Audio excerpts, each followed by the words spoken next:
kind of. Are you listening? Ho, ho, ho, ho, ho. Pretty good. That was terrible. That was terrible. It's like you thought about just going for it, but then you realized you're not going to go for it, so you half-assed it is what happened. I didn't even half-ass it. It was like quarter-ass it.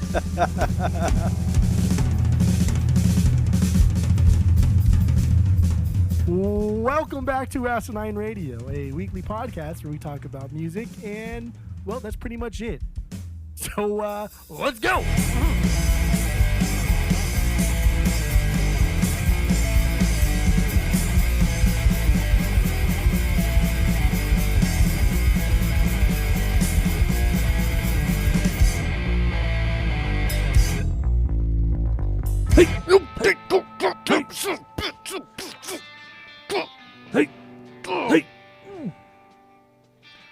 This is Asinine Radio. This is the weekly music podcast where every week we take a different album from a different artist or band or whatever, and we break it down, we find out all the secrets about it, and we let you in on those secrets.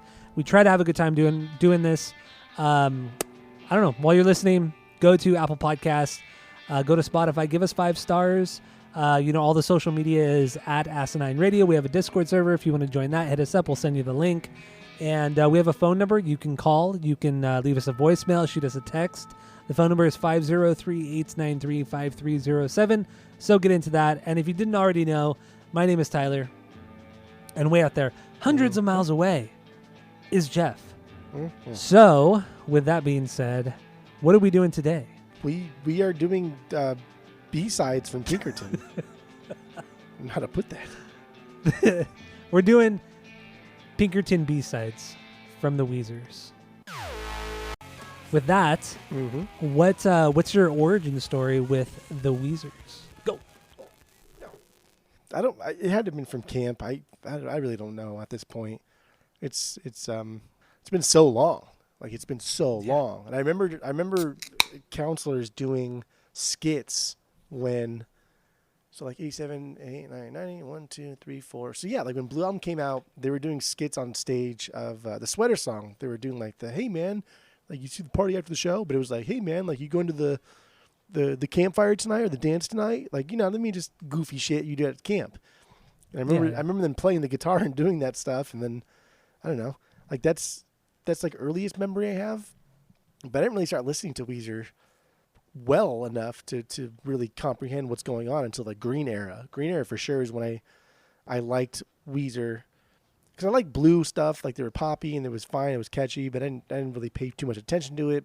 Pinkerton, I didn't get into it way later, and then Green was when I really got into it, and then immediately went back to Pinkerton and loved it. And so when did Green come out? Like 99? Green? 2000. That had to have been like 2000, maybe 2001. I think it was 2000. Yeah, 2000 sounds probably about right. It was 2001, May 15th, 2001. Okay.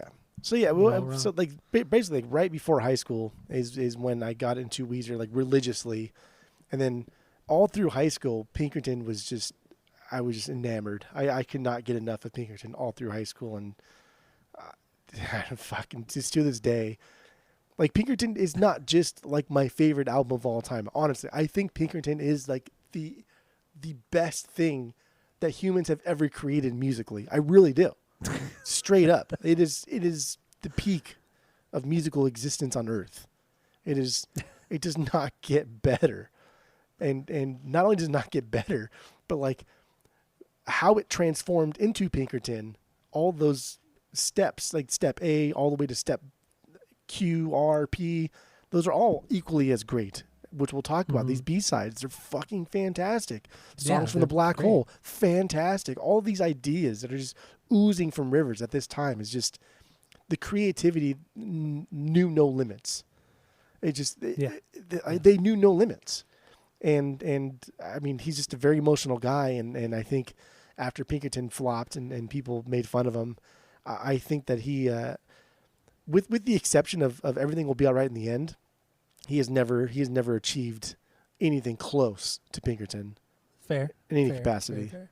So I don't know. I guess like my real introduction was Green, because that's when I went back and listened to Weezer. I think I saw I saw I saw Weezer during that tour for the the first show they did for K-Rock. It was over in the Glen Helen Pavilion.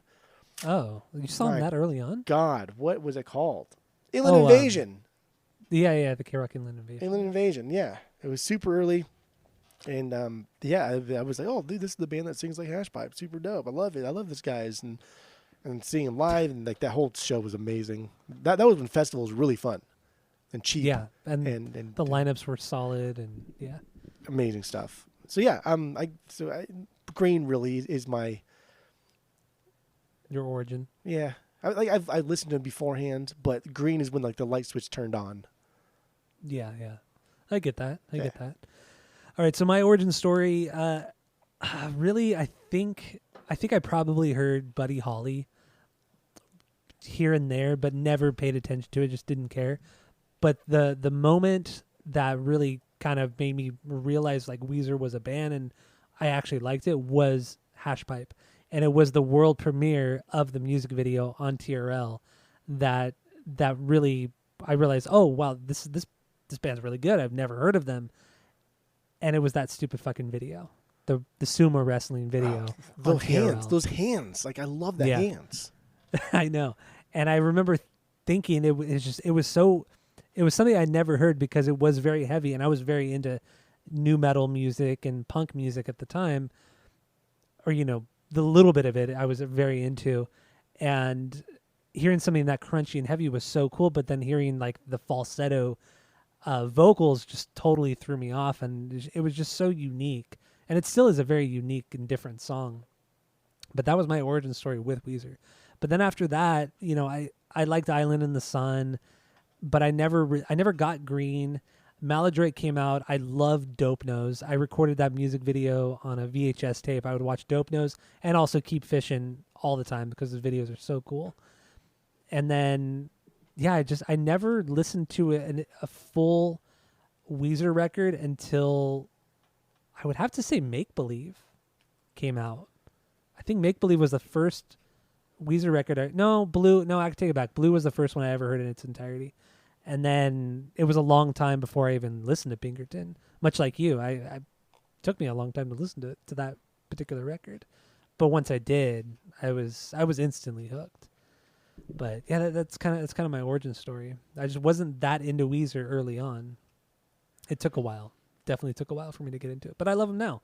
For the most part, I love them. So anyway, they are my favorite band because they've put out my favorite album, but they're for sure a band that have done things that I really, really dislike, but they will always be my favorite band because, like, again, they put out something that just is so far beyond good to me that they have to hold that spot. It's like the best thing ever because Pinkerton is, my God, every time I fucking listen to Pinkerton, I swear to you, it's like the first fucking time I listen to it. It's unbelievable.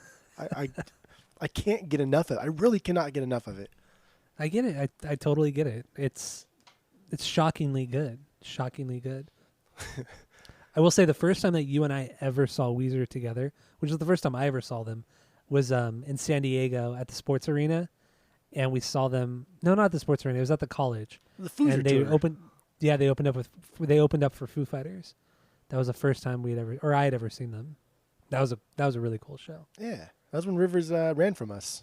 Yeah, we yelled at his name. Rivers! And he looked at us and boom, took off. Bolted, just fucking sprinted away from us. And honestly, that was him doing that was better than him coming over and saying hi. Yeah, but Pat came over and talked to us. Remember that? Yeah, that was super rad. But anyway, yeah, Pat's great. That's one of the few things. That's one of the few things I still hold on to, is a signed drum head from Pat Wilson by Weezer. It's on my wall. Oh, you got it from NAMM. From NAMM, yeah. But he was just walking around, and we had got the drum heads. I wasn't there. Was I there? You weren't there? No, I was there. No, you're right. I was there. Because we got drum heads from whatever booth it was that made the drum heads. There was a drummer signing at that booth, and I'm like, oh damn, I just want a drum head. That's fucking cool. And so then we waited in line. Yeah, you had to have been there because we waited in line just to get the drum heads, but didn't want the guy to sign it because we didn't really care about whoever was signing it. Yeah. And then it just so happens we ran into Pat Wilson, who was the drummer for Weezer, And he was just like looking at guitars and shit. I was like, dude, Pat. He's like, yeah. I was like, fuck. And I was just all, a few times I've been kind of starstruck by people. And I asked him if he could sign a drum head, and I still have it. It's awesome. Love it. I think we also met Pat.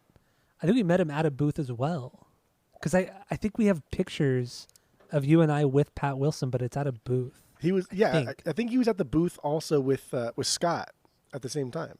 Was it? Because Okay. Scott was signing stuff, and that's when I got my Green album signed by Scott and Pat. And then I gave it to friend of the pod, Joe, at some point. I would like to have that back. I'm going to text him.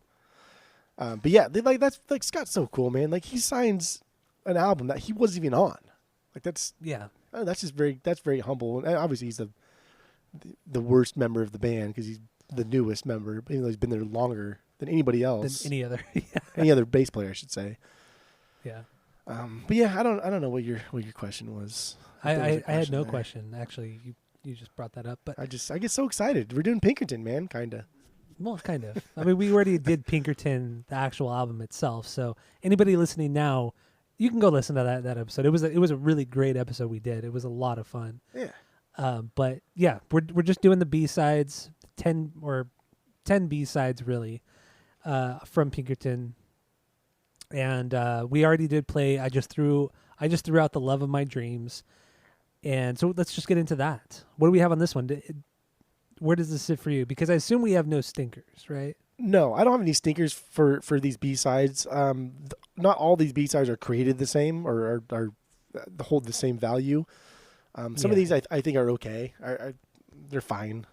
Not good Agreed. at all, but they're not I have bad. 7 bangers. I got 7 bangers off this one. Good. Because I was worried for a minute there that you weren't going to list this as a banger because it's stupid if it's not a banger. Well, I didn't even say it was a banger. This but is it's fine. stupid. How do you not think this is a banger?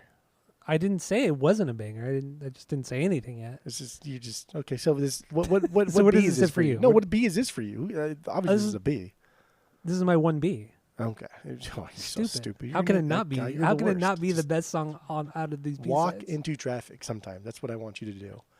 Oh. Also, I wanted to say, if anybody is curious listening, where you can hear these songs, they're all on the Pinkerton Deluxe on Spotify, Apple Music, and everything.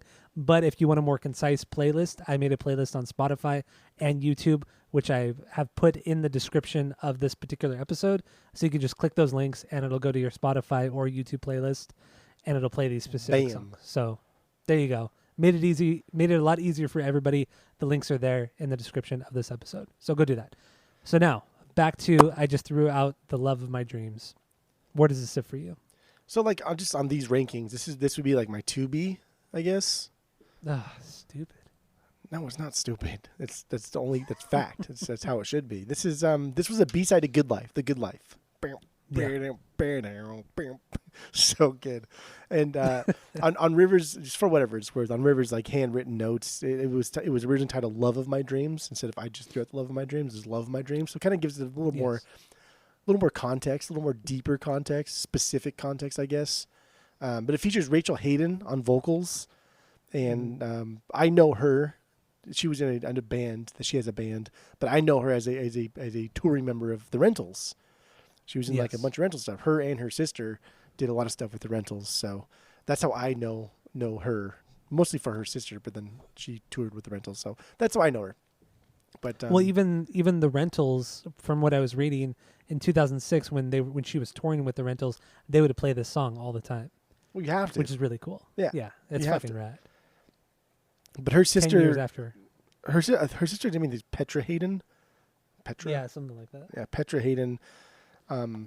But I don't know. Like I just love My Dreams. It's a cool on. It's a cool little. God, it swells in almost instantaneously. That and it's heavy on the synth. It's heavy on the moog. This is like a perfect song of like the Rentals meets Weezer. Like if these two concepts worked together and made a song, it would be this one, and that's exactly what it is. And like my favorite part of this is the fact that it's just Rachel, and then at the like kind of like the chorus there, you hear Rivers. You hear Rivers in the background, and he's letting those like he's really getting he's really getting in there and like straining his voice. And God, I melt. I fucking melt because it's so good. His background vocals are fucking great. And Weezer played this live, I think it was 2011. I don't know if you watched that video as well, but she came up on stage and she sang the song with them, and that was really cool to see. It was really cool to see. Yes. What is that? 20 or 15 years later? Yeah. 15 years later, and I don't know. It's super rad, and people fucking love this song, and rightfully so. The song is absolutely killer. So It's funny when you think about like diehard fans. Like Weezer fans are never like mentioned quite often in like the upper echelon of diehard fans, like Volta fans or Tool fans. But yeah. like Weezer fans are there, and they've been there since like day one. And Weezer fans are just as diehard, if not more diehard, than anything else. Like anything else, just because Weezer, the band itself, has just such a close knit relationship with their fans. So as the band grows, they allow their fans to be a part of like that growing process, and they're very open about everything. Like I said, Rivers, hit the message boards constantly, and at early shows between Blue and then like even like Maladroit, Green era, the band members would show up to like meets. So like the fan base of Weezerpedia, which is now Weezerpedia, but it used to be just like WeezerFanClub.com or something. They would have like fan meetups before the show, and fucking Pat would show up.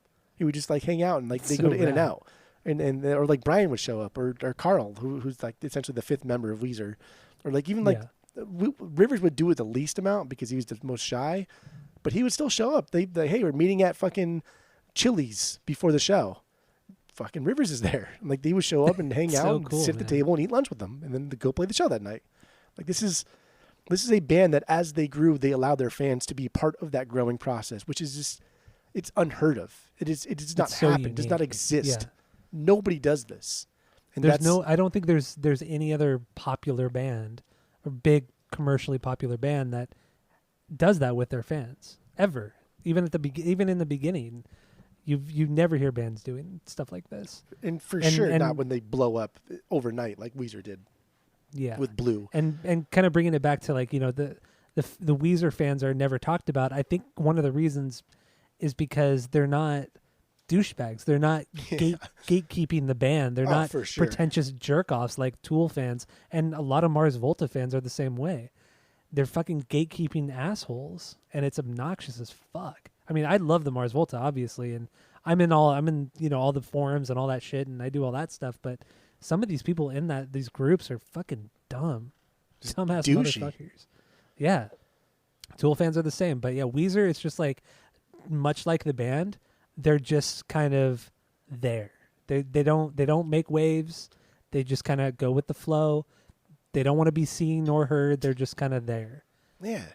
And it's cool. I love it. And it's, dude, Weezer just been a band that has just been plain old people for so long. Like that's like the best way to describe Weezer. Just plain old people. Like that's all they are. Just absolutely. Fucking even Rivers just like he wants to be a rock star, and he probably still doesn't think he's a rock star, even though he is a rock star.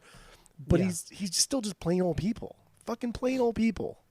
It's true. I mean, and even one of their famous catchphrases are, "If it's too loud, turn it down." Yeah, turn it down.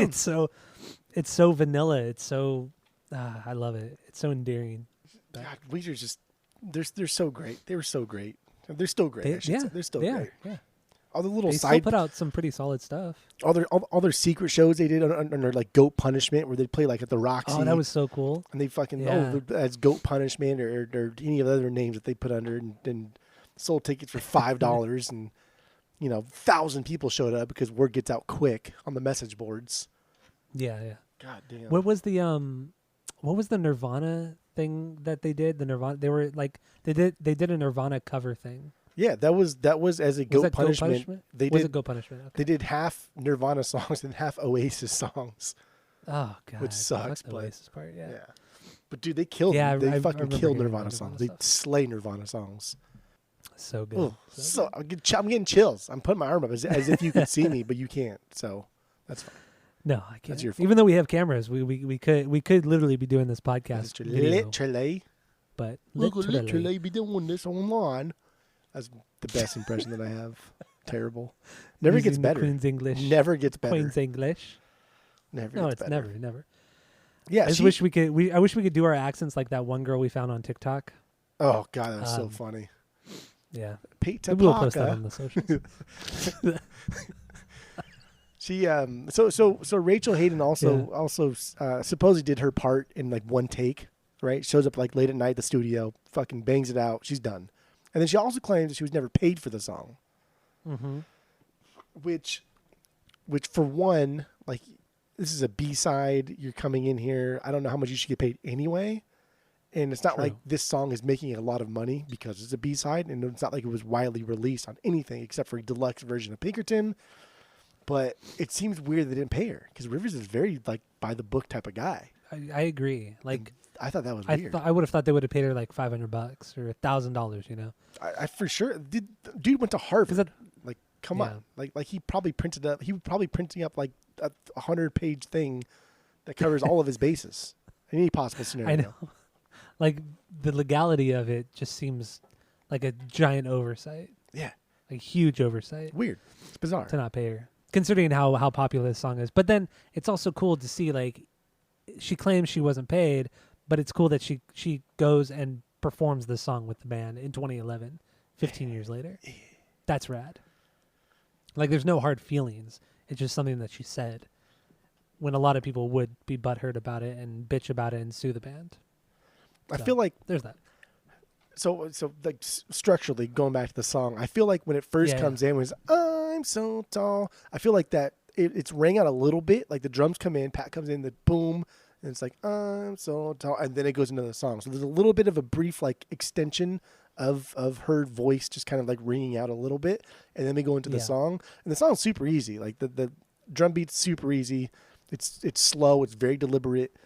I love it. But that beginning part is just I like the way the Moog swells in, the way she starts it off, the way Pat hits the drums, and then everybody like continues at the same time. Love it. Love it. It's love great. it. Love it. This is like this song is straight up cookie cutter pop music because it's literally a loop. The melody is a loop. Yeah. Over and over Yeah. and over again. But it's such a great melody that it doesn't get tiresome. It's just that good. It's so bouncy and just positive sounding, and I fucking love it. I fucking love it. And The keyboards too are the synth and keyboards in the song are, I think, the way they accompany everything else is just perfectly done, which a lot of Pinkerton is that way as well, the main album, but with her voice mixed with the synth and the keyboards, I just think it works so well on the Like, song. anytime you can get that kind of contrast, and usually it's like a male female type of thing. Rivers is a really, really good singer. God, like Rivers is just like a perfect musician all around. It's irritating. But Yeah. like anytime you can get any kind of contrast with two different vocalists, then it's always going to be good. And even though Rivers can hit those high notes really, really well, he can also go the low notes really, really well. It's always fun to hear like that female vocalist come in to opposite the male vocal. And it's great. Absolutely. Always look at a song like "Go Away" off of "Everything Will Be All Right in the End." I mean, the back and forth between him and I forgot her name right now, but dude, their back and forth is unbelievably good. Or even the song, I think it's Miss Sweeney off of Red, one of the Red. deluxe songs. Like that. That's truly amazing song too. Like he could do anything, like, and just make it sound so fucking good. And Fucking good. It's even unbelievable. even when he was featured on the B.O.B. song, that song Magic, I got the magic Oh in yeah, me. okay. He specifically says like he knows how to make a track turn into gold. Like he talks about like Timbaland, how Timbaland knows how to produce a song to make On the it fucking Pork and go Beans platinum. But then like Rivers also on that B.O.B. song, he talks about how he knows how to like every time I touch a track, it turns into gold. Like he knows, like he fucking knows that he's smart, music wise, marketing wise. Like he knows, he's not an idiot. Yeah. Really I agree. is. I totally agree. But All yeah, right, this so do we have this I have What? so much about that. You can't.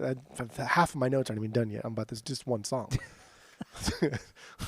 So I was gonna jump into the lyrics, but what else you got? how much did you read? How much do you know? How much do you want to hear about "Song from the Black Hole"? So I made a conscious effort not to read too much about it. I already know quite a bit about it, but I made a conscious effort not to read about it because I would like to do "Songs from a Black Hole" as its own standalone episode. Can't. It's. I mean, That's why. That would be. Dude, that would be so fucking. That would be fun, and I'm so down for that. We would have to do that because there are like a little over half the songs are taken from that out of context. So what I kind of wanted to do with this particular episode is just to kind of talk about the songs kind of outside of that concept record, because we can go down this huge rabbit hole of songs from the Black Hole, but I feel that record, that unreleased record, has to have its own episode. It's too big. It's too important. It's just too big. Like, it's way too big. And we wouldn't, because it was never finished. It was scrapped and it was pieced together and it was chopped. So the only other record I can think of that has ever been so sought after by anybody just wanting to hear something that will never exist is like Smile, like the Beach Boys album before Brian Wilson went crazy and scrapped it. We got like Smiley Smile, which is great. But like, these are albums like that conceptually that just sound so fucking good. That just sounds so amazing. And then like the snippets we hear of B-sides or outtakes or demos, you think like, oh my God, I want to hear this in its entirety. And Songs from the Black Hole is something that will never happen. But my God, I love talking about it. I love getting into it. I love being reminded of what could have been. Absolutely. Yeah. I mean, obviously we have to touch upon it, but I don't feel like we should go in depth because there are too many songs. There's too much to talk about. And like a lot of songs from the Black Hole became Pinkerton. Like like Get You, Tired of Sex. Like, these are songs that eventually went on to be on Pinkerton. Yeah. So exactly. I don't okay. So like this was a song that was going to be on the Song from the Black Hole. Like, this was This was it. This was like, you know, about the characters in that opera musical play thing that was Song from the Black Hole. This had Rachel playing a part. I think he wanted somebody else originally, but then he transitioned to Rachel playing a part in this opera that he had. Maria, right? Maria was the character, if I'm not mistaken. Rachel was gonna play Laurel, who was that's what it was. But who was opposite Jonas as like the love interest of Jonas. Jonas would like, this one specifically had the character Jonas, who plays the captain of the ship or whatever, that was destined to travel through space. But this one is about like how Jonas had a one night stand with Maria, and then like realized he loved Laurel, or Rachel Hayden. And then he tells Rachel, and as they're kind of like contemplating whether or not they should be together, we should get married, Maria comes and says, "Hey, I'm pregnant." Like that one night stand we had, I'm fucking pregnant, bro. And so even though like they both want to be together, they don't be together. And that's like that's where I just threw out the love of my dreams thing comes from. Like, he's so into me, I love him, but I just can't do it. I can't be with him. And that's why. That's why I love the revised title of Love of My Dreams, as opposed to like, I just threw out the love of my dreams. I just threw out the love of my dreams is a better representation of what the song's about. Absolutely. And because throughout the entire song, she talks about like how much she loves him and just how great of a person he is. But then she just feels she's very guilt ridden about having to, you know, end the relationship, throw him out, and, you know, all that kind of stuff. It's a really sad song, honestly, considering how poppy, and probably this is honestly the poppiest, you know, happiest song on the record, or on the out of the B-sides. But it has some of like the saddest lyrics, because they're both ending something that neither of them want to end. Like, they're both it sucks. It really sucks. You feel for both of them, but then you realize Jonas too is kind of like a dirtbag, and, you know, let, you know, his lustful, you know, ways take over. Man, it's just, so like, Jonas is Rivers. Like, that's Jonas Rivers wrote this whole thing because Blue blew up. The Blue album blew up and got really popular, and Rivers was like, I don't know how to handle the fame. I don't particularly like it. I don't like who I've become. And so like, Song from the Black Hole was essentially Weezer's Rivers' rebuttal to being famous. He didn't like, I don't want to say he didn't like it. He just didn't know how to handle it.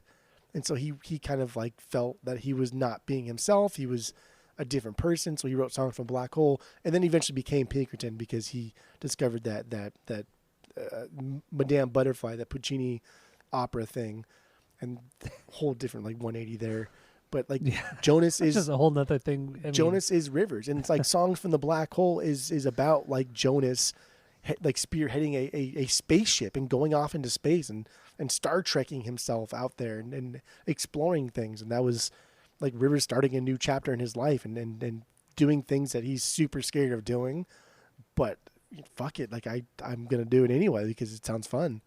And I just my God, like Rivers is just so emotional. It's unbelievable, like how vulnerable this guy has been since day one. And to this day, like he's never not been vulnerable, right? Like he's still that shy dude that had to like have his leg extended because one leg was shorter than the other one. I know. It's fucking crazy. It is crazy. It is. There's so many ideas in this guy's head that we will never get, and just because of like his emotional state. Because Pinkerton fucking got shot down, so we will never get anything close to like Song from a Black Hole. The closest thing we got was like the Black Album. The Black Album was supposed to be like the next Pinkerton, gritty, heavy. It was shit. No, that album is fucking garbage. It was shit. So we did a lot of research this week on Weezer, but you know there are so many things to kind of break down and kind of figure out. So Rivers does have his own app on the Apple Store and Google Play and all that kind of stuff, or the Google Store or whatever. And he's put up an app called Weezify, which you paid $9. You could get like a bundle of like 100, 200 demos from a particular era of a band. And because there is so much work involved with this particular thing, he has put up something, he calls it Alone 3 and 4. It's the Blue Pinkerton years. And we didn't do too much research into it, but I think that might have some of the missing pieces from Songs from the Black Hole on it. It's just, it says right here, there's 105 demos. And to go through 105 demos and try to piece it together, we're not that savvy. We're not that, I don't know, that intense of a podcast to actually do that. But yeah, I mean, I honestly, I've probably listened to most of them. This is the only band, this is the only time ever I've downloaded things from like online stuff. Like I've tried to get everything, and Weezer was that thing. And in this era of Weezer, when I got into him in the 2000s, early 2000s, that was already a time where I was fairly computer savvy because I feel like I was progressing at the same rate the computers were progressing. Like now, I'm for sure not savvy in any way. But I mean, you have a MacBook now, so you're learning. You're still learning how to use it. But no, for sure, like in the early 2000s, I felt we progressed just as fast as like computers did. So we were able to keep up. We were kids too. It's always easier. Like a lot of these, cause like Songs from the Black Hole, there's a lot of drafts. There's a lot of different iterations. There's a lot of demos. And so the song list changed over and over and over. But I swear to you, I've probably heard every single fucking one of these drafts in its entirety, front to back. I've read the script that Rivers wrote. I've done it all. Like I've not read the Pinkerton Diaries, which is a book because I don't read books. Yeah. I'm not in high school. So, but like you're not in high school or college anymore. Yeah, but that is like the one thing that I really, really want to do, and like I don't know, it's just everything is just so good. Everything is so good, and even these songs that are kind of unfinished and like Blast Off is a very rough song, but in the context of what could have been Songs from the Black Hole, like I like the idea of it. I like what's happening. I like what's going on. It's not a banger for me. Just throwing that out there. Oh, but Blast Off isn't? Nah. Okay. But like there are things in there that I think are like really, really cool. And if nothing else, then like that's El Scorcho. That's the birth of El Scorcho. Like this is like we are now hearing El Scorcho in Blast Off. I mean, there's a song before Blast Off was written that kind of had El Scorcho, but for all intents and purposes, Blast Off is the blueprint for El Scorcho. And El Scorcho is a fucking banger of a song. Absolute banger of a song. We play it all the time together, and no matter even then, like I still love listening to it on record. every time we get together, like there's a handful of songs that we always play because one, they're easy to play, and two, they're too good, and Scorcho is one of them. It's so simple and easy. I love it. I love that song. Fantastic song. But Blast Off. It really is. Is Blast Off a banger for you? It is. Oh wow. But it's a low banger, which is fine, right? Yeah. Yeah. So Is it's your my 7? 7B. Okay. It's my 7B. Yeah. It's my lowest B that I have. But I mean, we might as well get into it now since you brought it up. But it was based off of another song called Negative Land, which was written prior to it, and that Negative Land song is only like a minute long, if I'm not mistaken. Yeah. But this particular song Blast Off was supposed to be on Songs from the Black Hole, but it was eventually released on the Alone album that Rivers put, the solo Rivers album that he put out in 2009, if I'm not mistaken.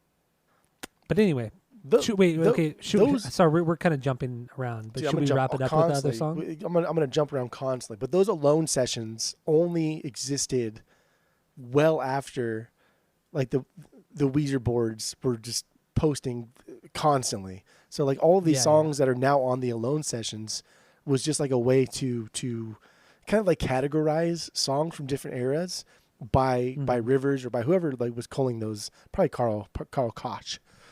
But like these songs have existed on the Weezer boards for fucking many years, and passed around. And like most of these are on my iPod from well before the Alone sessions were a thing.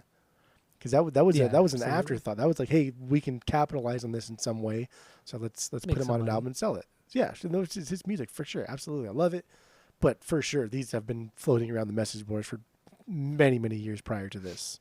All right. Well, okay. So let's wrap up. I just threw out The Love of My Dreams. Are we good on this one? Do we want to talk about anything else on this one? No, I'm good. I'm good. Like generally speaking. Yeah, no, I'm good on that song. Okay.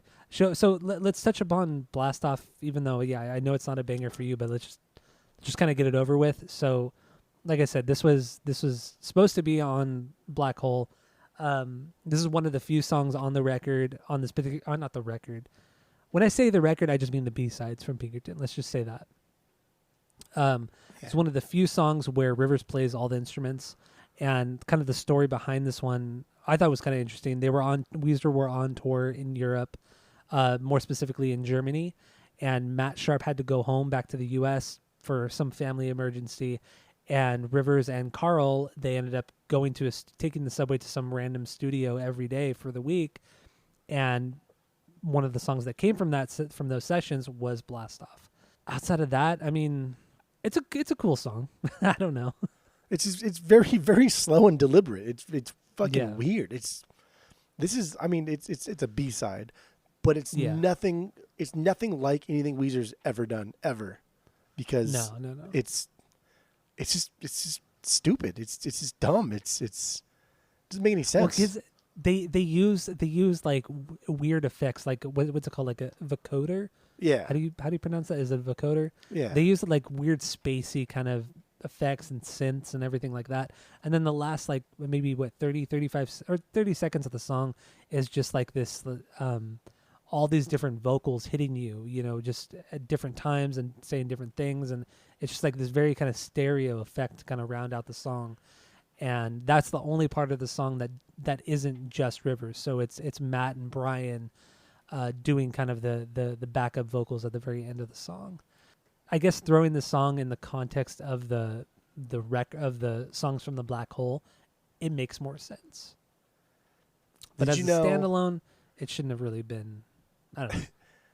Did you know that Neil Young also used the vocoder for the first time when he did Trans? When he did Trans, yeah, I know, I remember. Yeah, before I listened to that record, or while I was listening to that record, I was reading about it. Yes, and that was the first time. So good. But his reason for using the vocoder on that Trans album was kind of it was sad. Yeah, it's a much different. Yeah, very sad. Yeah, but anyway, we're not talking about Neil Young. We're not talking about Trans. We're talking about Blast Off is fine. I think it's a noteworthy B-side. I enjoy listening to it. I have it on the vinyls too. It's on the Alone sessions that I have. Yeah. And I mean, it's rough, but it's a B-side, and it's fine. It makes, like I said, it makes more sense in the context of the black hole stuff. And the lyrics really show that, because the lyrics are also just multiple characters from the story talking to each other. That's really Right. what this song is. So let's move on. What do you got for your 1B? 1B. So like 1B is my 1B because this is the first. Wait, what? I'm just saying, like, it's You Gave Your Love to Me Softly. Like I said earlier, I think this is Oh, okay. I thought you were going to play this one to begin with. I said this is a good mix of a popular song by fans, but then also like just a well-written Weezer song, I guess. I don't know what the fuck. I said something earlier. I don't remember what I said, actually. But You Gave Your Love to Me Softly was my 1B. This is another B-side to El Scorcho. Like, for a band to put out all these B-sides to other great songs, and the B-sides are being, the B-sides are as good as the song that they're putting, the B-side to, if not better. Like, that's, I know, that's something there. That's something there. Yeah, absolutely. But Absolutely. this, so like this one came on the Angus soundtrack, that movie Angus from the 90s. Did you ever see that movie? I saw that movie with Angel. So friend of the pod, Angel. Oh. He used to always say, like, cause I thought he was fucking just joking for a long time. He's always bring up these movies that I never heard of. Like, oh, you ever seen Lucas? Lucas was the big one. He's like, you ever seen Angus? What? You ever seen Lucas? He used to just like say names of movies. Like, you ever seen this? I said, no. And like one time I was just like, dude, do you just fucking make up names and just ask me if I've seen these movies? Like, no, they're all real. And like Angus was the first one that he had brought up that I had said I thought was a completely made up one. But then, yes, we did watch it. I don't know. I'm all over the That's place so here. bizarre. That's so, of all people, Angel. Like, Dude, what? Dude, fuck, man. The dude has seen like a lot of movies, I guess. I don't know. that is so funny. That is so fucking Yeah, funny. all the time he'd have, you ever seen fucking, I don't know, red duct tape? And Angel, like, you're making these up. Like, you got to be fucking making these up. And I look it up. Like, when I got home, like, I look it up. No, sure as shit, it was a movie. It was popular. People love it. I'm like, what the fuck? How do you fucking know all these? Oh, dude, Angel is he's so quiet, and he's so nice. Like, He's kind of like he's Rivers. such an interesting guy. He's kind of like Rivers. And he's like super knowledgeable about a lot of like things Yeah. like music related. Just fucking a Oh, wealth totally, of like yeah. knowledge. Like, he's super knowledgeable, but it's not, I've always wanted to have Angel on the podcast, but I remember like when we first started doing the podcast, he used to listen to us. Hated it. And he hated it because he said it was so uncomfortable, because all you and I, especially in the beginning, you and I would just like talk shit to each other and just try to make each other mad. So he just didn't want to come on because of that. But obviously we're a lot more tame now than we used to be. But then I know he listened to the Radiohead episode we did like a year ago. But anyway, continue. Sorry. Yeah, That's just of all people, Angel. You Gave Your Love to Me Softly. There's a couple different versions here. So the one that you posted, that's I think in the our normal notes? one. Yeah, in our notes. So like there's another one that's slower and it like adds on like an extra 10 or 20 seconds. Not as good. The one that you listen to in your Spotify. The You Gave Your Love to Me Softly? Yeah. The first song, right? Yeah. What did I send to you? No, are you like talking about when I on texted you? your Spotify playlist. Like Did I put the wrong one on there? No, you put the good one on there. Oh, okay. I'm just telling you, there's another version out there that adds like 20 seconds to the song, and it's slower, and it's 100% not as good because this song is like under 2 minutes long, and that's exactly how long it needs to be because it's got a guitar solo in here, and it's fucking amazing. It follows the vocal melody, but it's like shreds. Like, it fucking shreds, and this song's perfect. This song is a top 10 Weezer song for me. It is perfect. I love it. Holy shit. Like everything about this is just so cool. Pat's drum parts, way fun. A lot of chickas, very basic. It does everything I want this song to do. And achieves it. Okay. All right. This is so this song is my 3B on this record, I guess you could say. And this is another one that was supposed to be on Songs from the Black Hole. So we're just going to throw that out there right now.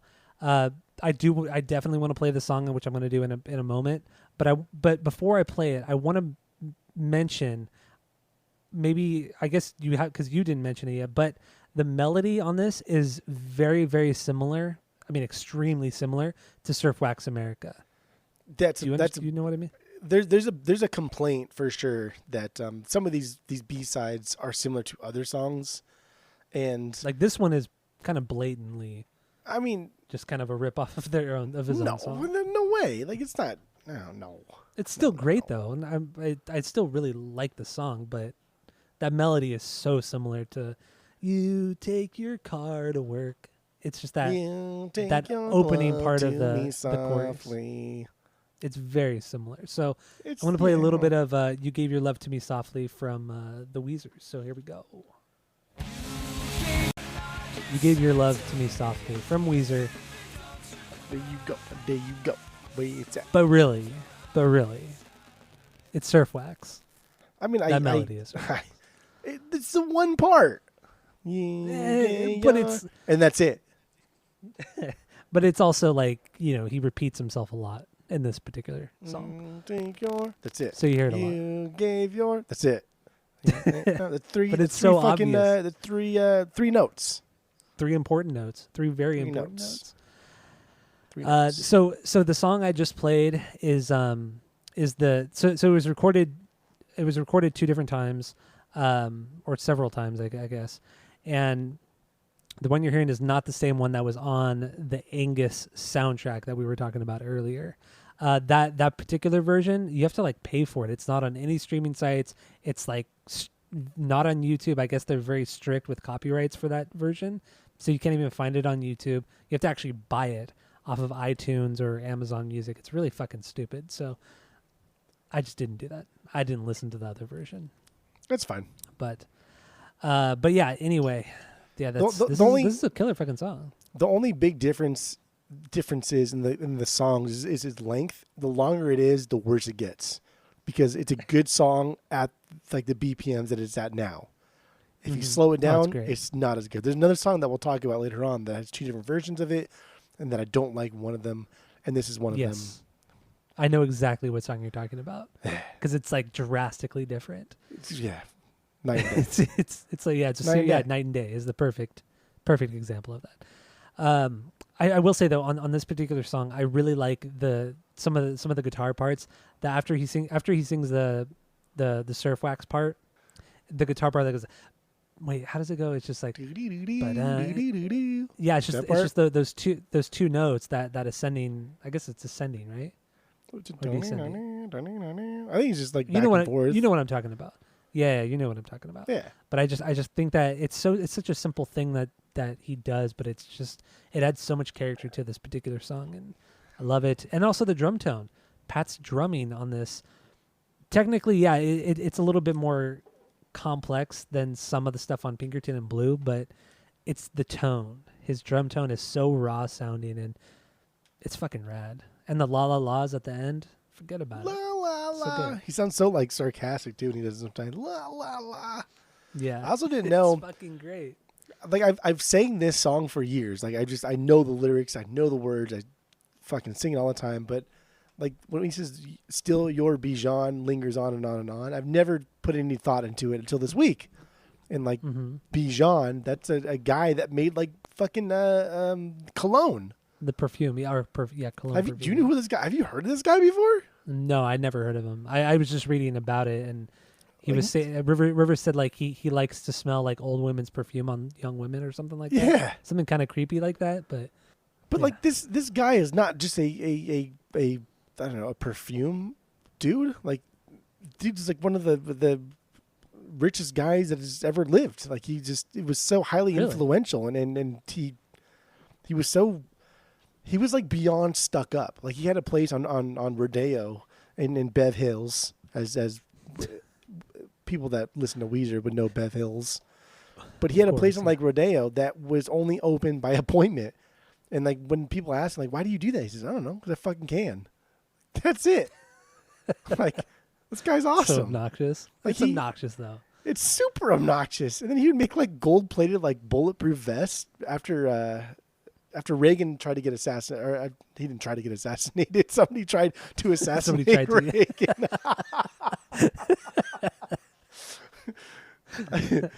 Yeah, so he's making like gold-plated bulletproof vests, like just all this stupid shit that he was just doing, which people like in turn were like, "Oh my God, he's fucking paving the way for everybody else because he's the first person to do this." But he was just doing it because it's annoying. Yeah, and he has the money to do it. Like he made some gun, like some handgun that was worth, it was like made of gold, and it was worth like tens and tens of thousands of dollars. And people were all mad at him, and he's like, "What? Do you think somebody's gonna go out and murder somebody with this gun? Like they can't afford this. Come on." That's true. So like That's it was very, like very a true. double entendre. Like he was making fun of like poor people, which is in his eyes everybody but him, and like gun violence and stuff. I don't know. It was cool. Reading about this guy was really interesting. Never heard of him. Okay. Never knew about it until this week. Yeah, I did not. I didn't read about him. I just read that little quote that Rivers said about him, and that it was like a perfume or cologne. It isn't like Which technically is the same. I read that recently that there's no such thing as cologne. It's just perfume. It's just marketed as cologne. for men, So, right? Is For that- men, yeah. Okay. So men don't feel like they're being like emasculated. Is that the word? Demasculated or emasculated?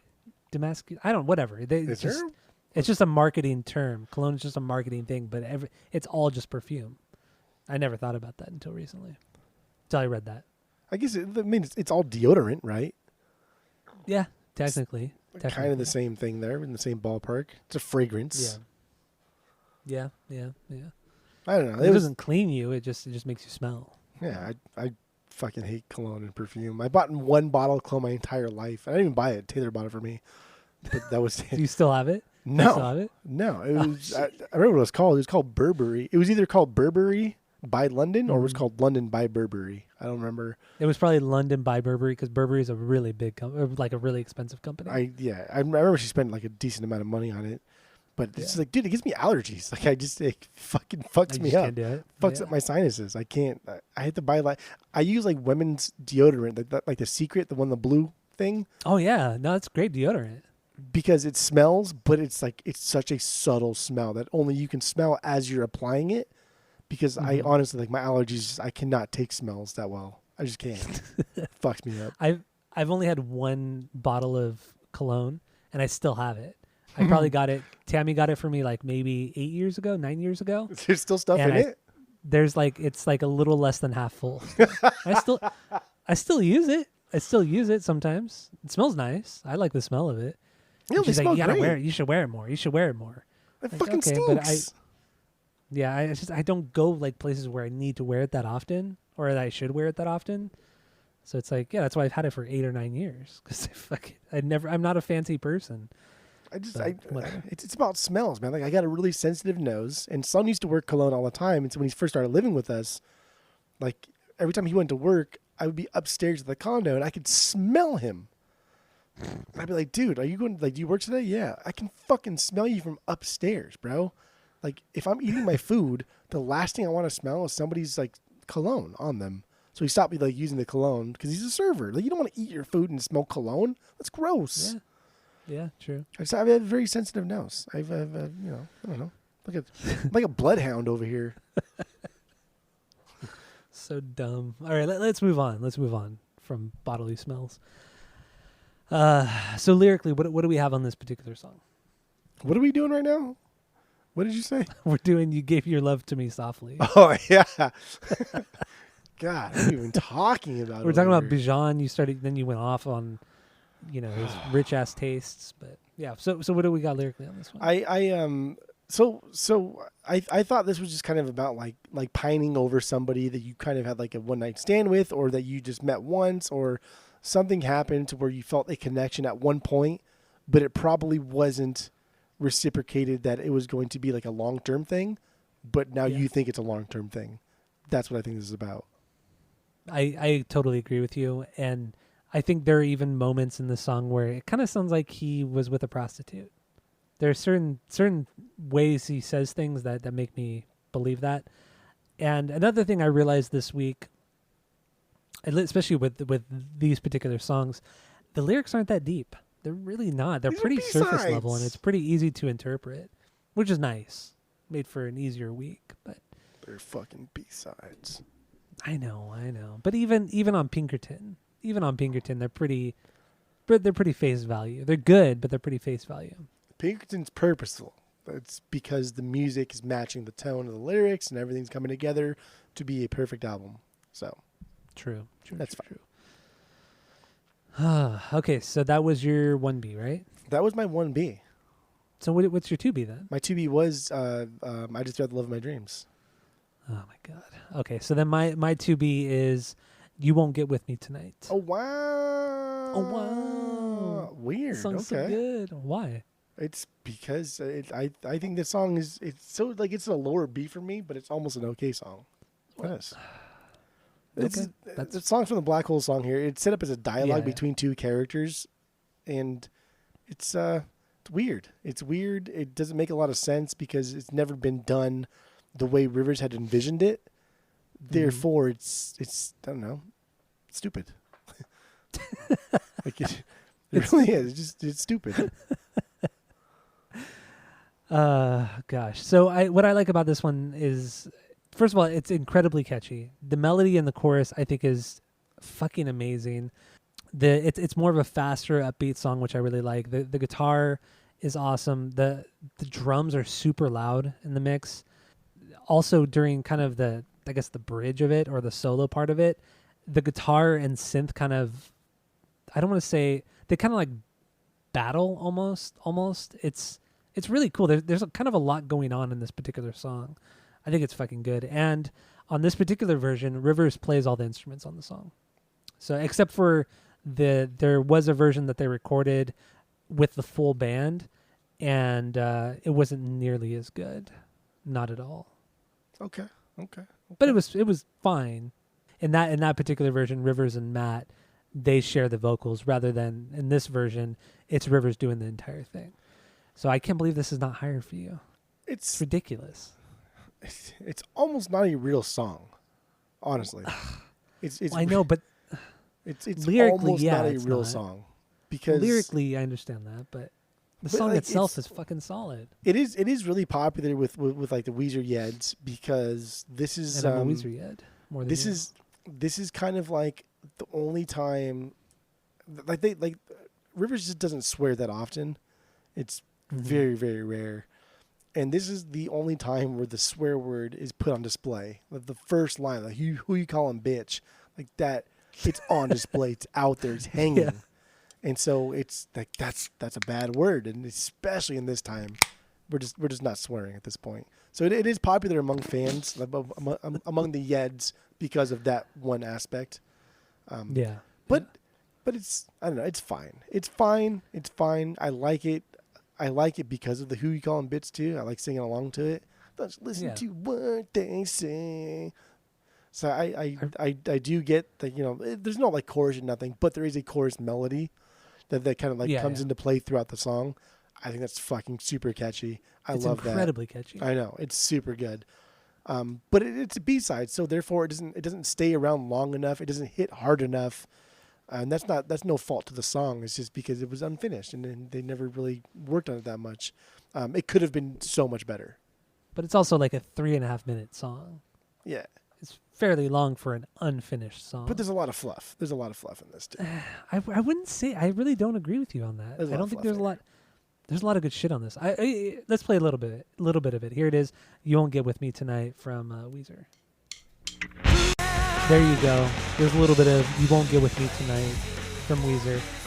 The melody is similar in that it's similar to I Just Threw Out the Love of My Dreams, in that it's just a loop of that same melody over and over again. Yeah. So you can make the argument that that's not really a full song either, right?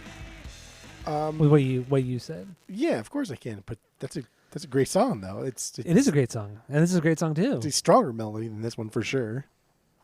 Well, yeah, it's more fun. Of course, it's exciting. That's why it's the 1B and this is the 2B. That's just the way it should go. That's fine. You can think stupid things. We've already established. I really can't believe you don't like this song. It's okay. This is unbelievable. It's okay. And this is the song I was talking about earlier, or you had brought up earlier too. This is the song where this version is way better than the full band version.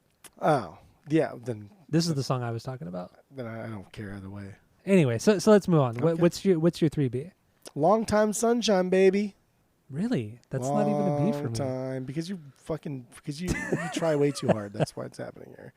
Sunshine, sometimes you want to pack it all up, dude. So it's good though. It's good.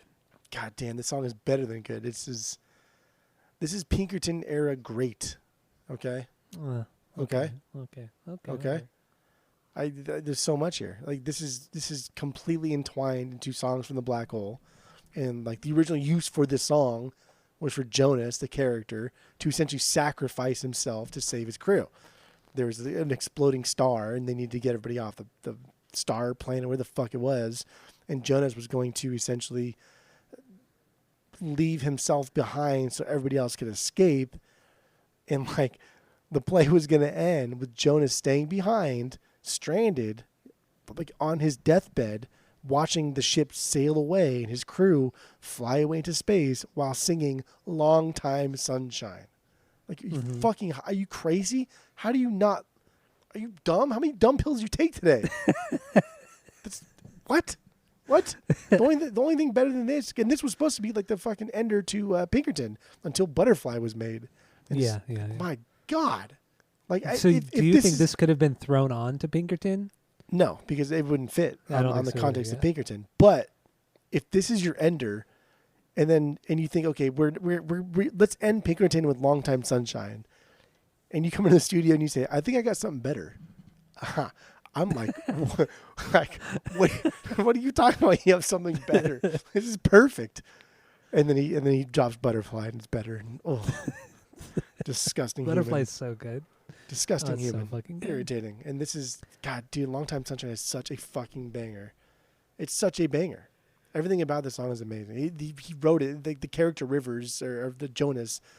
It's about Rivers or Jonas wanting to go back to like a simpler time, and like literally, it's about Rivers like wanting to go back to his home, and kind of just like sleep in bunk beds with his brother and hang out with his mom and eat pancakes for breakfast but like in the context of songs from the Black Hole, it means the same thing of wanting to go back to a simpler time.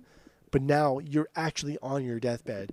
The character Jonas is going to die. That is a fact. This star is going to implode and self-destruct and become a supernova, and you are going to die. Therefore, now you're not longing for a simpler life. You're not like reverting back to a simpler time to put your mind at ease before you die. Mm-hmm. And that, dude, songs from the Black Hole, man. Come on. I know. That's what I'm saying. We're gonna have to do a full episode on that because there is a lot to unpack there for an unreleased album, especially. But going back to back to Earth a little bit, taking it out of songs from the Black Hole. I thought the lyrics were really cool and the inspiration behind it. He wanted a simpler time, like you were saying. He wanted to live a simpler life. Like what he was experiencing in LA wasn't what he thought it was going to be. And it's kind of like an act of depression and anxiety to go back to what you know and love and reverting back to that simple life. And I was reading somewhere where he was talking about like how his parents were kind of like hippies a little bit, and they would sing like songs to them, to him and his siblings, and he was just kind of like breaking it down on what made his life in Connecticut just better and more simple or different, I guess you could say. But yeah, I don't know. I thought the lyrics were really good, and the inspiration behind it was really, really cool. He lifted like the Sunshine, like some of the Sunshine parts. He lifted from the band, the Incredible Strings Band. Like he lifted it straight from one of their songs. That was a song that like his parents would sing to him as a kid, and this is a guy that like has been abandoned multiple times. Like his dad, stepdad. Like there's a lot of abandonment in his life, and he's just again a very emotional guy. And this song is, besides like Butterfly, this is like one of the most emotional songs, just outright on the surface, straight up. There's no ifs, ands, or buts. This is an emotional song. Yeah, and it's a very stripped down song too. I mean, obviously it's more of a ballad. It's more piano driven than anything else, piano and vocal driven. But I mean, there is bass and drums that come in eventually. But yeah, overall, it's a great closer. Honestly, it's a really great closer. If in the context of Songs from the Black Hole. I mean, but it's also like very kind of cheesy too. It's very, very surface. Like you said, a lot of these lyrics are very at face value. There's nothing deeper. This is a very cheesy song. It is a closer song. Long Time Sunshine, even like the title itself. It's a very cheesy song. But damn, he writes really good cheesy songs. And also, when you're writing like a play or a story or a musical, whatever, a space opera as this was supposed to be, you kind of got to simplify it. You don't want to make it too complex and intricate. You kind of, that's when you tell a story, like, when you tell a story, you have to make it cohesive and easy to take down. So makes sense. It makes sense. So here's a little bit of the song Long Time Sunshine from Rivers. There you go. A little bit of Long Time Sunshine from Weezer. So good. It is. So we have anything else on this song? No, that's it. That's all. All right. So that was your 3B, right? Yeah. Oh, my 3B was You Gave Your Love or- to Me Softly. Oh. You Gave Your Love to Me Softly. So what's your 4B? Waiting on You. Waiting. Waiting on You. That's not a B. That's not a B for me. That's fine. It's wrong, but it's okay. What is it with these slow jams for you? I love all Weezer, man. Weezer they do all good stuffs, and Waiting on You is good. And I don't know, what do you waiting and waiting? Like I love the way he just constantly says waiting and waiting and waiting, and then like you get that relief when it's finally waiting on you. Mm-hmm. Love that. Yeah. Love that when it finally drops in. I absolutely love that. This is a B-side of Good Life also, for whatever that's worth. Yeah. And then like the ooh vocals, the ooh, like those things. Come on. Yeah, come on. I put down like the background vocals are one of the highlights of this particular song. Yeah, it's some good stuff. The melody in the verse is it's so good. It's so catchy. Instantly toe tapping, and there's some cool bass lights running in random parts of the song, that's fun. Yeah, it's fun. It's a slower, heavier song too, with a lot of the big heavy power chords, a lot of downstrokes when they're playing. It's just one of those songs, like typical Weezer but slowed down, like typical blue Weezer but slowed down. That's what I'm trying to say.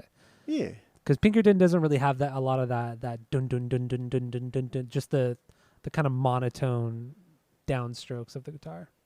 Yeah, but it's good. It's okay. Well, you think it's bad, but that's fine. No, not at all. Not at all. I will say too, like Pat has some cool things he does on this song too. Just some interesting fills that you don't hear a lot of, especially as Weezer has kind of progressed throughout the years. Like Pat has become less and less of a drumman, more just like a beat, just keeping the beat. Yeah. Which kind of sucks. It does. Because he has some cool stuff. Because like they've transitioned into just like a pop band that is essentially just like you could just replace Pat with a drum machine at this point, and that's what they want to do.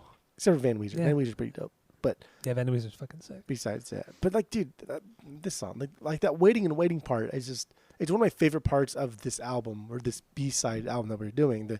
The waiting and waiting three times. Waiting and waiting, then waiting on you. Like the way it's good. Like there's so many different pitches in his voice that he can hit all of these different ranges in one little chorus. Like he's such a great singer. He is such a phenomenal singer. It's not talked about enough. It really isn't. I agree. I totally agree with you on that. He's one of a kind, that's for sure. And the Good Life EP is one, even though like I now have all of the songs from like the Good Life EP, like it's still something I kind of want to buy because I love the picture of the Good Life EP. It's so good. What's the picture? It just shows Rivers at a show, and it's cropped, so it's like zoomed in on just Rivers. I know just what you're talking bunch of people in the background, kind of like reaching their hands up, and it looks like he's soloing. But really, he's just playing. It's not like nothing fancy or nothing, but it's such a cool looking thing. I like it. you want to play a little bit of it and then we'll get into the lyrics? What do you think? Whatever you want to do, that's fine. We don't have to play if you don't play. No, it's up to you. No, it's up to you. What do you want to do? It's not like This is your pod. This is crazy. your I mean, day. it's I love all of these songs. You hate half of these songs. Let's get into what Well, you want to that's not talk true. about, because then I can Well, get hyped we for it. didn't talk about the get lyrics on excited. this one. This was also supposed to be sung for like Song from the Black Hole. This is supposed to be sung from the perspective of Maria. Maria was the one who got pregnant with Jonas, and this was around the time when she was revealing she's pregnant with Jonas, or not with Jonas, with Jonas's baby. It's kind of funny that like Maria is like the cook of the chef of the ship. It's like, Why? I don't know, because like Maria's like a Mexican name and he makes her a chef. Oh. Like, come on, guy. Yeah, that's a Stupid. little. Yeah, I get it. Coincidence, maybe. I don't know, but I thought it was funny. Probably not. Probably not. But yeah, that's It was all. a different time. It was a different time. The 90s. Yeah. And I mean, taking it like taking the song out of the context of the black hole stuff, I think this is just a straight up song where he's just talking about how the girl he loves or he really wants doesn't give him the time of the day, isn't interested in him, doesn't call him or call him back, and he's just kind of just dwelling on that he's not getting any sort of response from the girl he loves or likes. There All right, it then is. let's move on. What do you got for your 4B? What is that was my 4B, That right? was your 3B, wasn't it? I thought it was your 3B. No, we had a long time through 11 Dreams. That was my 4B. Oh, it was. Okay. Right. Okay. My bad. Yeah. Then my 4B is I Swear It's True. That's a goodie. It's true. You don't think so? I love that song. It's a fucking fan. This is the song that I was talking about, that there's two different versions of it and both are like they're fucking night and day. Was it this one? Yeah, because so like the two different Oh, yeah, versions here. yeah. The huge difference right. between the two is the lead synth or the lead guitar part. The after he says, "I really miss you, girl," and the one version it's either like the synth, the Moog, and the other one it's a fucking aggressive, distorted, high guitar part.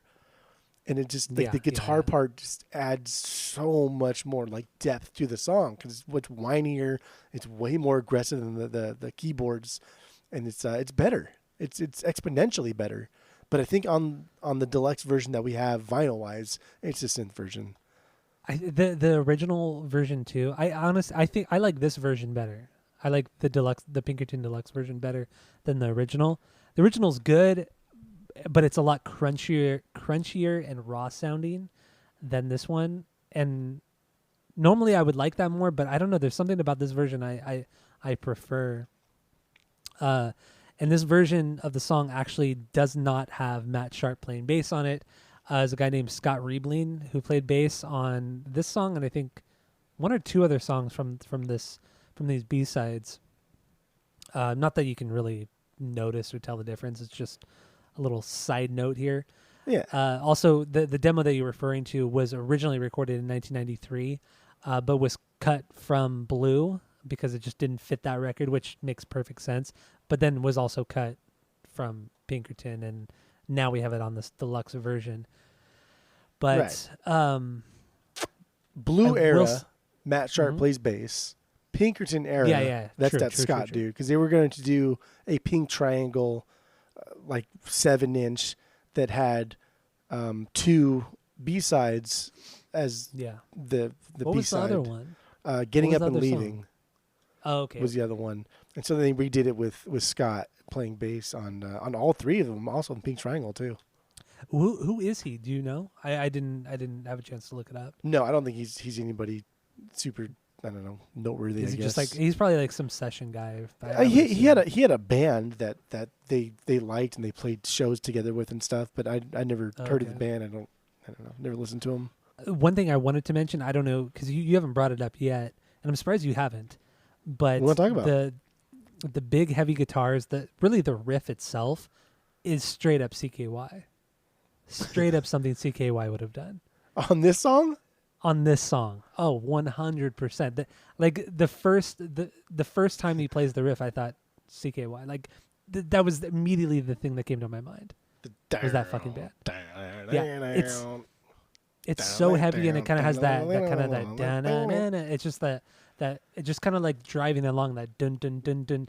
But you're just playing. You're not chugging like the same note or chord. you're just kind of like moving around, like moving around a scale. That's pretty much what CKY does. They just move around a scale, but just like chug a scale, and that's essentially what this song is. And that was the first thing that came to my mind. I like it though. It's super aggressive. It's like it's unnecessarily aggressive, like the tone of the guitar. Absolutely. It does not need to be this It's crazy. heavy. It's super heavy for a song like this. So I don't know. I think it's a super killer song. So what do you got lyrically on this one? I swear it's true. Oh, it's about missing somebody. This is about missing somebody. There's whatever. Yeah, that's true. I mean, like it's so obvious in the lyrics. I really miss you, girl. Yeah. I mean, even in the first verse, it's like, I haven't talked to you in 2.5 years. Like, and he's just still hung up on this girl that he hasn't seen or talked to in years. Just such a simple song to just interpret. Yeah. But it's a killer song. I really like it. So yeah, it's cute. Anyway, so then what do you got for your 5B? We let's see, 1, 2. We got 3 more here. Devotion is my last true B. Oh, it's your last B. Yeah, my last true B is Devotion. Let's get into that. That's not a B for me, but that's fine. So this was another B-side to El Scorcho, and this was played like really, really early in Weezer history, and eventually was going to also be on Song from the Black Hole, as much as everything else is. But it's super slow. Again, these slow songs, they get me. Heavy synth, very crunchy guitars. It makes a nice contrast. I like it. And I love the part when he says, you always be my girlfriend. Like the way he says that, I love. I absolutely love it. There's a lot of sway in the way he sings on this one. And I that's what I like. That's what I want to hear. That's what I want to hear. You'll always be my girlfriend. And then go down. It's good. It's good stuff. Yeah. Yeah, like you said, another very slow song, big heavy guitars, a lot of the downstroke guitars that they were doing a lot on the Blue album, but on this iteration of that, it's just a lot heavier, louder guitars, bigger, more distortion on the guitars. And I don't know. This song also reminds me of, I know it doesn't remind me of it. It's just, it uses a lot of the same tricks that Tired of Sex does, where it's big and bombastic, but then the lead, rather than being guitar, is a very loud synth.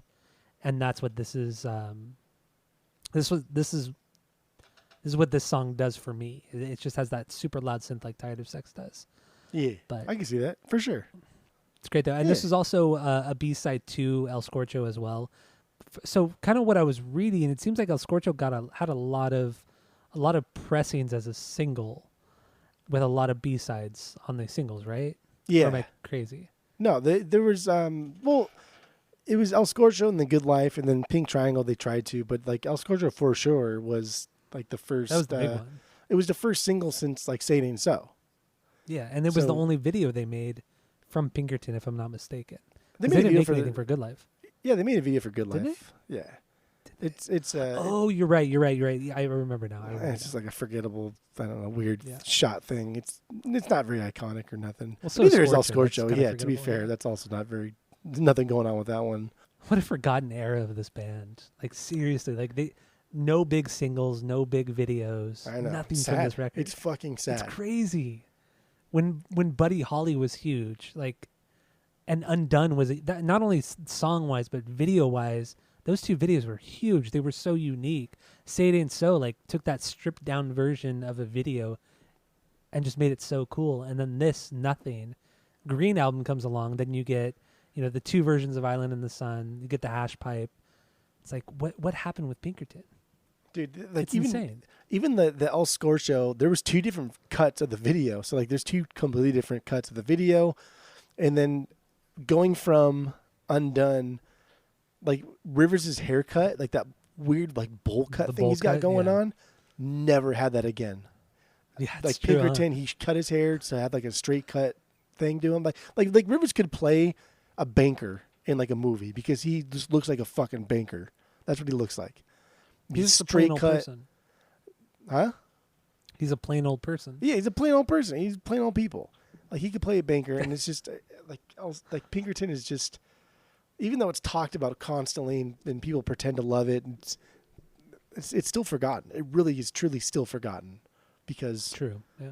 even though Rolling Stone has reneged on their original review, it's still forgotten. It really is still forgotten. It's not talked about enough. Only in the context of, oh, this used to be bad, but now it's good. But nobody really fucking talks about how great it is, aside from that it's just forgotten. That's it. I know you never really see people break down, why this record was created, why it was created after songs from the Black Hole. Nothing like that. It's always like, oh, everybody thought it was bad back then, but everybody loves it now. It's become a cult classic. And then dude, that's you're missing the point. Yeah, you're missing everything about it. Like, it was way more complex than that. It's so fucking annoying. It's sad, because it's like, God, man, like this destroyed a musician. Like the fact that Pinkerton did so poorly, it destroyed Rivers. And I don't think we've ever, besides Brian Wilson, is the only other person that like kind of went crazy writing music and couldn't keep up with it. But besides like him, like there's never been Sid Barrett, Pink Floyd. Who gives a fuck about Sid Barrett though? Come on. That silly boy. Get out of here. People get love out of here. That era of Floyd. Oh my God. Get out of here. You get out of here. Okay. But you can make that comparison. Come on.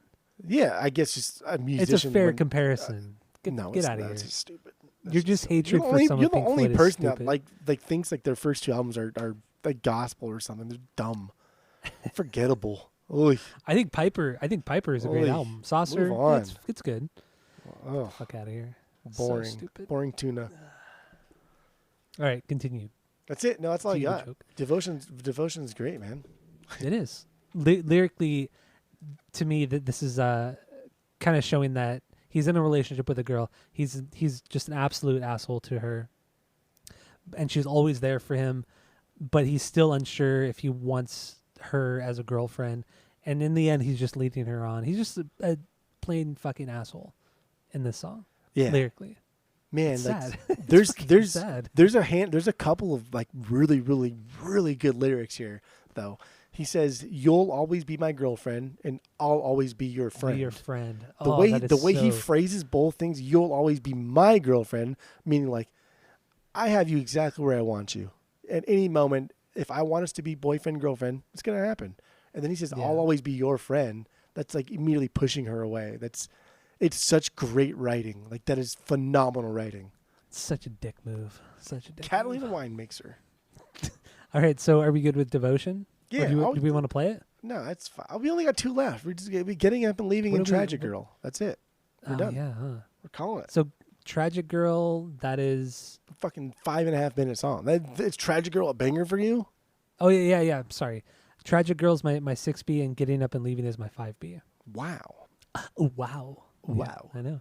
Dude, like So Getting what Up do we and wanna Leaving do? is these, like neither of these are bangers for me. Okay. Getting Up and Leaving is like crazy popular amongst like diehard Weezer fans. I think it's okay. I think it's fun, but honestly, it is nothing special to me, and I've never got behind it that much. Tragic Girl, I like more. Like, dude, it's like 5.5 minutes and does not need to be. Way too long. I do kind of like the history and kind of lore between these two or behind these two songs. Like Getting Up and Leaving was another one of those songs that was rejected on Blue, was rejected on Pinkerton. The original demo's never been released. It's only been played a couple of times. There's no footage of the shows that it's been played at, so nobody has ever seen these songs played live except the ones who were there. There's no recording of it. Yeah. Which was I just think that's kind of cool. And the original demo has Jason Cropper on guitar, which is kind of cool too. But on this particular version, this is another one of the songs where Scott Reebling played bass on it. This is part of the Pink Triangle sessions or the Pinkerton sessions or whatever you want to call them. I don't know. But in the end, I think this is a pretty solid song. I mean, this is, like I said, this is my 5B, and this is kind of like this is something that could have been on Blue in the context of like Buddy Holly. Like this could have been a B-side of the Buddy Holly single, because it has that kind of the mid-tempo downstroke and the you know how Buddy Holly is, that dun dun dun dun dun dun. Yeah. It's just kind of very kind of basic sounding, but then it also has that 50s rock and roll kind of style melody Like this could have easily been a B-side on that particular 7-inch or single, whatever you want to call it. So I think this is a solid song. And then going to Okay. Tragic Girl might be my 6B. What is really interesting about this one was some guy named Adam Orth played bass on this song. I don't remember why, but he did. And this song is so obscure that nobody even knew the song existed until 2009 when they were kind of going through the master tapes, like literally master tapes and master reels of Pinkerton, and they came across it and they played it, and nobody remembered recording the song except for Rivers. Rivers was the only one who's like, oh yeah, I kind of remember it, and let's just throw it on. Like, it's like, what the fuck? How do you record this entire fucking song with everything on it and not even remember it? It's just so weird. It's so bizarre. Because he's written like thousands of fucking songs. It's like, know. it's gotten to the point where everyone's like, okay, this is just another Rivers song that he did all But the still, instruments like- on and wrote and completed.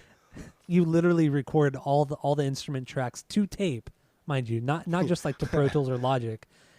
Everything is to tape in the mid 90s. You mix it. You pretty much, I don't think they mastered it, but they mixed it. Everything's done, and then they just tuck it away, never to be heard again. Like, not even Rivers remembered this song until they played it on the tape. Didn't even remember it. It's Like, what silly. the fuck? A Silly. full blown song. It's insane. I love that though. I fucking love it. But That guy Adam though was a part of Homie, Rivers' side project during the hiatus after Pinkerton. Oh, okay, with Mikey. Well, Mikey played bass on that too. There was right? no Matt Sharp played. I mean, it was basically Weezer without Brian Bell, because even though he played a little bit on it, there was a lot of people in Homie. It would only last like a year and a half. I think they only did a couple there's shows only too. There's only like 3 years between Pinkerton and Green, so It was just during like the hiatus after Pinkerton came out and everything was fucked for the band, and he was going crazy, and they did this. And I don't know. That's where he's from. though. That's where I know him from. I don't know if he's from something else. yeah, I don't know either. But like I said earlier, one of the few songs on this record or set of B-sides that Matt Sharp doesn't play on. Yeah. Anyway. That's what I got.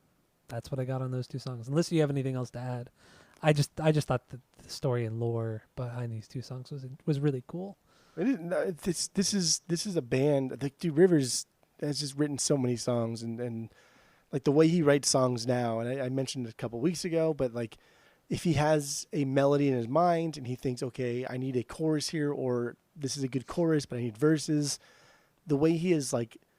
He's archived his songs on his computer or wherever he does it, is by like BPMs or key or something like that. So if he thinks, just like the way his mind works, this is a great chorus, but I need a slower verse, and then he'll just like type into his computer on his spreadsheet, I need a verse at fucking 100 BPMs in the key of E, and 7 things pop up for him that he's recorded in the past 30 years, and that's how he like puts together songs. And it sounds wild. It sounds weird, and it sounds like formulaic, and it sounds like inorganic. Even that's gross. Yeah. But like, they're all his songs. Like, he's so prolific. Like, why not use something that you wrote? And like, there's a lot of times I mean, I do it still to this day. I think like, oh, that's a cool fucking thing. I want to play that on the guitar when I get home. But by the time I get home, like, it's long gone. I'll never think of it again. Yeah. Rivers will pull over to the side of the fucking road, and like, because he's a great singer, he'll sing that part that he has in his head into his phone or wherever he does it, and then catalog it later. Yeah. He's such an extremely efficient songwriter. Yeah. Like, he doesn't waste time. Like, if he knows something is good, if he really likes something, he just knows where to put it for later use. Like you said, just for later use. And it's just an amazing form of efficiency to songwriting that you don't see with a lot of musicians or songwriters. Yeah. It's remarkable. It really is. We did it. We did it. Yeah, we did it. Did it. right, unless you got anything else to say, any other supplemental stuff you got. And these aren't all we touched of the, on every song. Yeah, these aren't all of the B-sides from the Pinkerton era. No. By any stretch of the imagination. These are just the biggest ones. These are the ones that were released on Yes. a physical format plus Blast Off, which I threw in there because it has history and necessary listen. Exactly. So essentially, Pinkerton Deluxe. We're just doing the deluxe songs. Yeah. From Pinkerton, because everything else off Pinkerton Deluxe are just live versions of Good Life. Pinkerton Deluxe minus the fluff. Yeah, minus the 8 or 10 different versions of The Good Life, which is very tiresome. But anyway, eventually, like we've said throughout this episode, we want to do an entire episode dedicated to songs from the Black Hole, that whole story and space opera. But also, I eventually want to do break down even further of just the other songs from this particular era, from Blue and Pinkerton, as well as Green, and so on and so forth. Because now that Rivers has done the whole Weezify app thing, there's a lot more to get into, digest, and just have a good time with, honestly. Man, it's just so much music this guy's put out. The stuff with Weezer is it's crazy. Rivers is like the equivalent to music. Wait, what am I trying to say? Rivers is to music what Star Wars is to movies. There's just almost an endless fountain of just stuff to just listen to and digest and dissect. Yeah, with Star Wars, it's various physical formats. With Weezer, it's just the music, but there's so much. But it's the same idea. It's just the same idea. Let's wrap it up. Then let's rate this record with our world famous 3-point rating system, where 3 is a perfect album, 2 is a good album you're going to continue to listen to. 1 is a bad album, but you should give it a shot, and 0 is the worst thing you've ever heard. And like I said, this is just a collection of B-sides, but we're still going to rank it this way because who cares? Do so what do you I want. got? Go. So if this was released as is, just like this, that's what my rating is going to be. Because it's attached to the Pinkerton Deluxe, then it's a perfect 3. I'm giving everything the Pinkerton era a perfect 3. But if this if this was just by itself, then I'd probably do a based on this production quality though, probably a solid 2, honestly. Because there's stuff here Blast Off wasn't part of the deluxe, but there's other stuff here that they're not polished. It's B-sides. It's not polished. It doesn't have to be, but it's that's what I'm gonna give it. I'm gonna give it a 2. Touch it up. I understand. Button it up, okay? and I'll rank you higher. And some of these songs are not bangers. They're okay songs. I give it a 2. I give it a solid 2. Solid 2. That's very fair. So with everything that you just said, and we've talked about the last almost 2 hours now,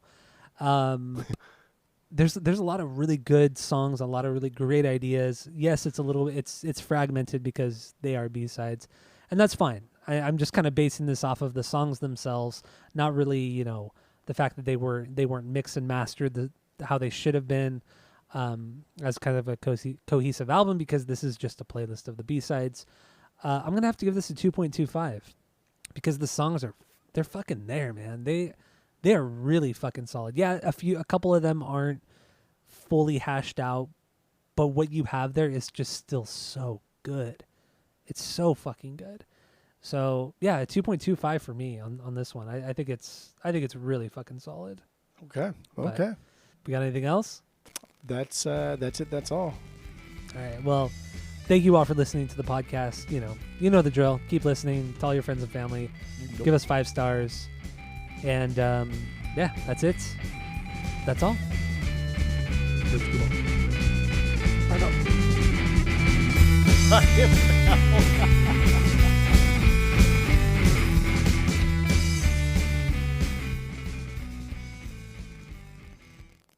Kind of.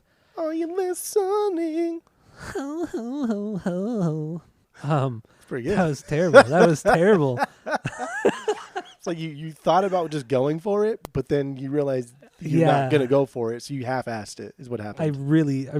I didn't even half-ass it. It was like quarter-assed it. Get up, quiet, everybody. Got a long way to go. So good. Keep on, keep on. Like, are you fucking, are you crazy? How do you not, are you dumb? How many dumb pills you take today?